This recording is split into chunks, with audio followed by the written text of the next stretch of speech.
Muito bem, muita paz, muita luz. Aqui, estudando a mediunidade, do Martins Peralva, capítulo 23, a Lei do Progresso. Lei do Progresso, tem até uma tabela aqui com a classificação dos espíritos. Olha.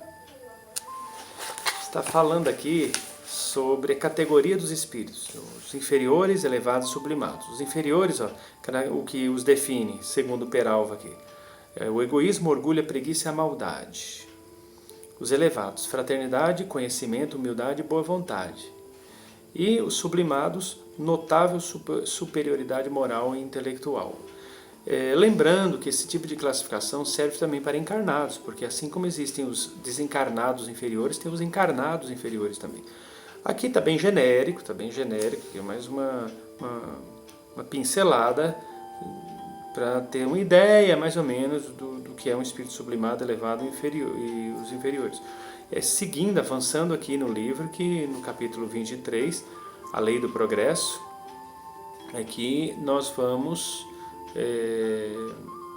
entender direitinho o que ele está querendo dizer. Aqui ele está falando, ó, os espíritos sublimados serão aqueles que se revelam possuidores de notável superioridade moral e intelectual, denotando plenitude espiritual e harmonia com a lei.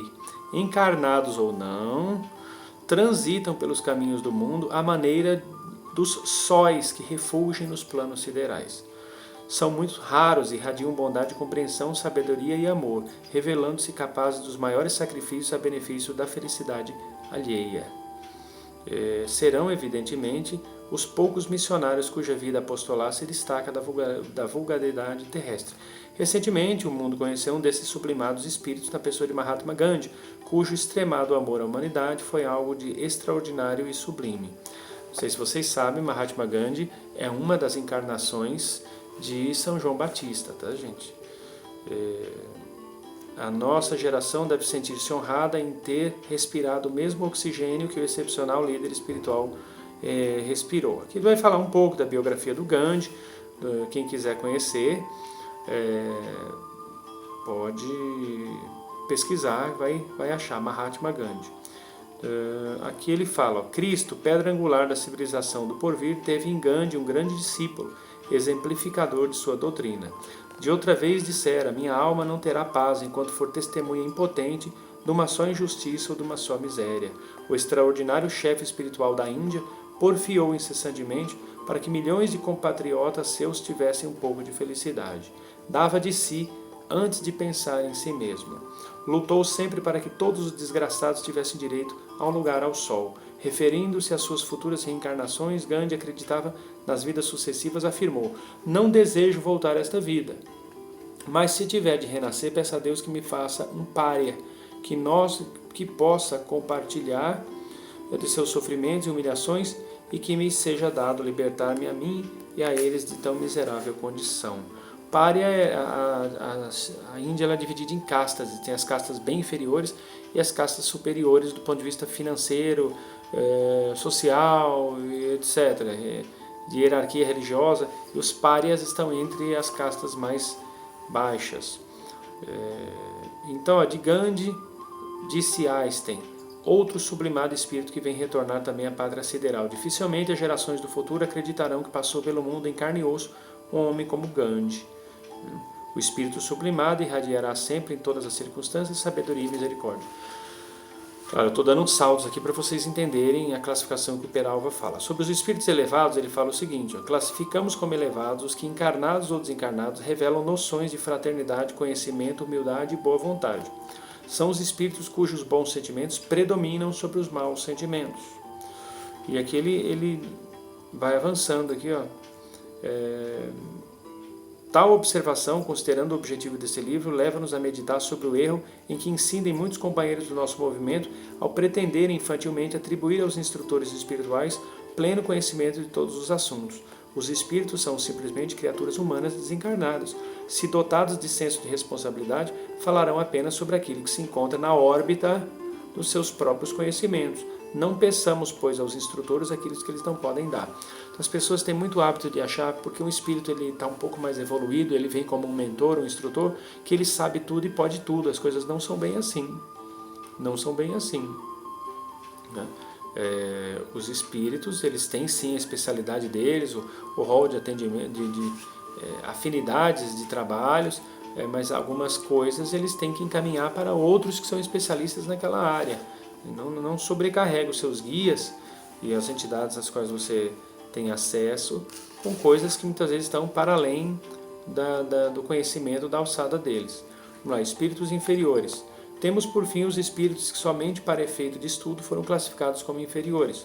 Considerando a nossa posição espiritual também deficitária, o termo mais próprio será espíritos menos esclarecidos, vinculados ainda às paixões do mundo. Bem, muito lúcido esse posicionamento de chamá-los de espíritos menos esclarecidos.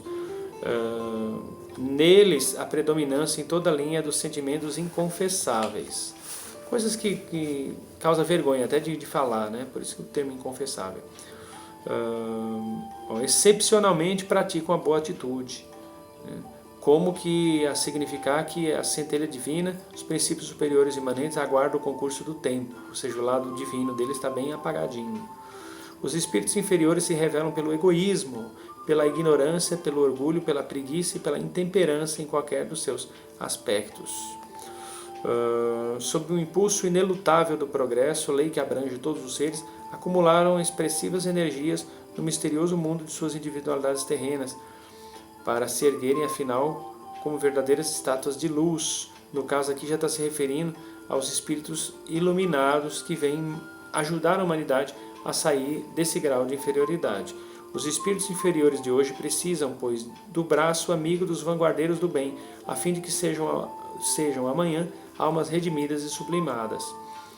O criminoso de ontem é o santo de hoje, o celerado de hoje será o abençoado anjo.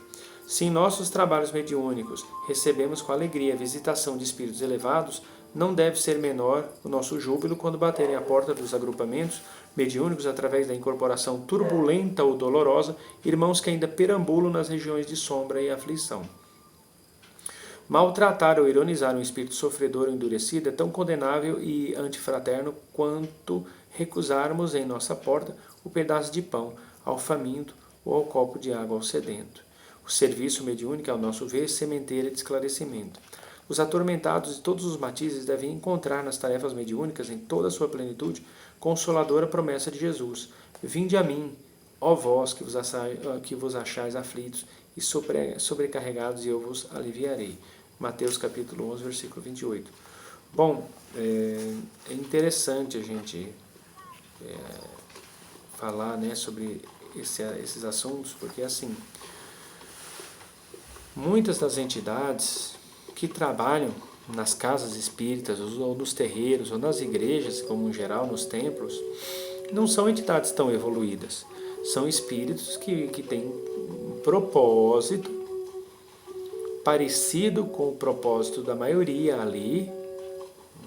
Então, são desencarnados com propósitos muito semelhantes a dos encarnados que ali congregam, e juntos, numa simbiose de caridade, fraternidade, cumplicidade, força, lealdade, vão formando um quantum energético e um campo ao mesmo tempo vibracional que reúne forças e poderes, competências e habilidades suficientes para auxiliar aqueles que buscam ajuda ali, naquele espaço, naquele endereço. Então, assim, juntos todos vão evoluindo. Claro que eles recebem esse grupo de encarnados e desencarnados que ali se encontram, ajudando o próximo, recebem-se o concurso fraterno dos irmãos mais evoluídos. Mas no final das contas, no tete a tete, quem vai estar lado a lado ali, ao lado daqueles médios, junto com aqueles médios, são os espíritos bem intencionados, que não são tão superiores assim. E nem só por isso não são mentores, nem só por isso não podem ser um guia. Eles podem, pela boa vontade, pela experiência que trazem, pela capacidade de ver além dos que estão encarnados, mesmo o encarnado que tem uma evidência muito aguçada, ainda assim não chega nem nos pés de uma entidade que está no plano espiritual, que consegue ver muito mais, devido à posição em que ele se encontra, cosmicamente falando, que é do plano astral. Então nem se compara. Então nós precisamos sim dos bons espíritos, mas nem sempre os bons espíritos são evoluídos, tá, gente? Fique bem claro isso aí. Nem sempre o fato de ser bom, bondade não é sinônimo de evolução. A bondade é sinônimo de um estado de espírito e de consciência que permite com que a pessoa faça escolhas menos prejudiciais e mais voltadas ao aspecto ascensional da trajetória. É isso. Então, a gente não pode também ficar classificando. Se não é um espírito evoluído, não vou passar a mensagem. Não vou prestar atenção no que está falando. Preste atenção. Mediunísio, passe a mensagem dele adiante. Você só tem a ganhar. Ainda que venha um espírito inferior em você, se você é uma pessoa de retidão, se você sabe o que você quer para você e para o seu próximo, se você tem compromisso com os propósitos sagrados e com entre aspas, as promessas de Deus, né, que é de que todos despertem, expandam a consciência no sentido de que somos filhos de uma mesma energia, estamos a serviço de algo maior, o negócio é seguir adiante e sem medo do julgamento dos outros. Tá bom? Que Deus abençoe, muita paz, muita luz. Eu peço a vocês que se inscrevam em nosso canal, divulguem o nosso trabalho, pois o nosso canal não é monetizado, não ganhamos nenhum centavo com esse canal. Nosso objetivo é de passar adiante um pouco daquilo que sabemos, e nosso maior pagamento é te ver feliz. Tá bom? Que Deus nos abençoe. Entre em contato com a gente se precisar de alguma dúvida, sugerir temas de tratamento espiritual, quer seja à distância ou presencial, pelo DDD 11, telefone 965519042. Deus abençoe. Deus abençoe.